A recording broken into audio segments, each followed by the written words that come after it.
Today we're going to be discussing dark matter, supposedly within spiral galaxies. This is a picture of a spiral galaxy. You can type up spiral galaxy into Google and look at several other images to see exactly what we're talking about. But to keep this in mind when you, for the rest of this lecture and any other pictures you see on Google concerning it. We will begin the lecture. It is concerning dark matter, and it's the fact that it is unnecessary to explain the velocity of stars that orbit within galaxies. For our purposes, this crude drawing of a galaxy, spiral galaxy, is sufficient to get our point across.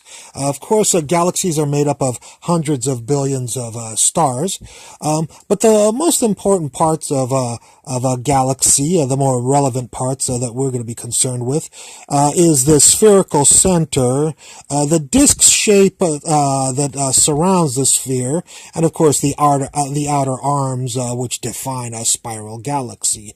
Without the arms, we really wouldn't call it a spiral galaxy. Anyways, these are the three structures that we will be concerned with: the sphere, the disk, kind of like a record, and the arms that are surrounding the outer portions of the thing.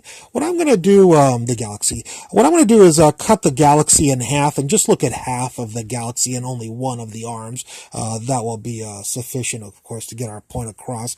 We're going to look at the structures first. Just to review again, this is the arm. They're very thin. The disc is flat, again, like a Blu-ray disc or a CD or whatever. And then the sphere is like a ball. It's round like a ball. Okay, so those are the three structures we're going to be concentrating about. If we want to do an analogy, we can think of the thin arms of a galaxy, kind of like a rope, or having the property of length. The disk portion being kind of like a carpet or a Blu-ray disc, or and so it having area, and of course the ball in the center containing like water, or being defined by having a volume. If we want to have an analogical units for each of these, just to make people feel comfortable with each of these structures, we would measure rope in feet or meters. We would measure carpet. When you go buy it, you go buy square feet of carpeting, feet squared or meters squared of carpeting. And when you buy water to fill up your pool, you would fill it up with 20,000 feet cubed of water, or 20,000 meters cubed of water is what you would fill up your pool. So the three structures can be thought of in these units. Physicists would say that the rope feet would be one-dimensional. When it's feet squared, we call it two-dimensional because of the power. And when it's feet cubed, we physicists call it a three-dimensional structure. Well, when physicists talk, they don't talk about ropes and carpets and water necessarily. We physicists have to use equations, and with equations, we use variables. And when a variable is assigned attributed to a specific dimension, for the first dimension, it would be, we'll go this way. For the third dimension, we would have r cubed, r times r times r. For a two-dimensional structure, we would have r squared, which means, of course, r times r. And for a one-dimensional structure, for 3, r to the 3, for 2, r to the 2, and for 1, of course, it would be r to the 1. We just normally don't write a 1. It's understood. So these are the variables that us physicists use in equations, and these will be the variables that we will be using in our equations for each of the three structures that we are going to be discussing. What we'd like to do is discuss how mass is proportional to each of the structures. If you have a rope, notice that mass is proportional to the length of the rope. So if you have 7 feet of rope and it weighs a kilogram, then 14 feet of the rope will weigh 2 kilograms. In other words, it simply is, if you tell somebody the length of the rope, you will get the mass of the rope. With carpeting, if you want to know how much mass the carpet has, it would of course be proportional to r squared. And if you want to know how much mass the water has in your pool, that would be proportional to r cubed, because water is 3-dimensional, carpet is 2-dimensional, and a rope is 1-dimensional. So we say that mass, as physicists, say that mass is proportional to to find out the mass, you just have to tell me the dimension, and of course the length of the structure. What we're going to do is figure out what the velocity of specific stars within the galaxy as they orbit the galaxy. What are the how do we figure out the velocity of these stars around? Because these structures are made up of hundreds of billions of stars, and we'd like to know, hey, this star right here, when it orbits around, what is the velocity? Well, we have a using Newtonian mechanics, dynamics, we can generate a formula for the velocity of a star as it orbits a spiral galaxy, and that formula for any of the structures is always the same if we generalize it with the mass. And we'll just use a proportionality to not worry about constants. I'm sure this lecture is complicated enough without worrying about that. If it's successful, I will do a much more detailed ones for those people who are more concerned with it. But those people who are more concerned with the details of this, I'm sure can fill in those details by themselves. So I'm trying to keep this as simple as possible. So this is a general formula for any of the structures, but we would like to know the formula for each specific structure.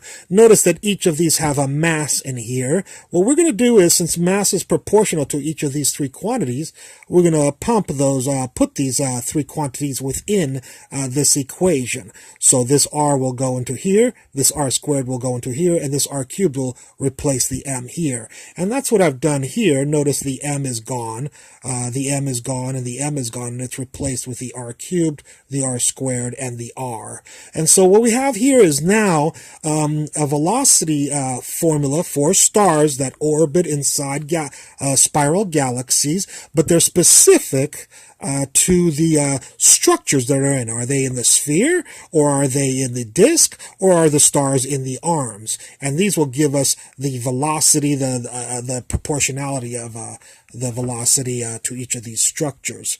We're going to do a little bit of algebra here, and we'll get a much simpler terms.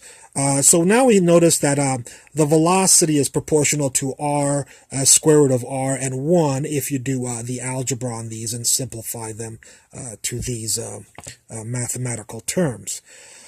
What is interesting about these three terms is that the velocity within the one thing you'll notice right away is that the velocity formula inside the sphere is different than the velocity formula inside the disk, which is different than the velocity formula within the arms. And so what we would like to do is graph each of these formulas on a graph and see what they look like. If we graph y is proportional to r, those people who have taken algebra may have graphed y equals x on their graphing calculators or computer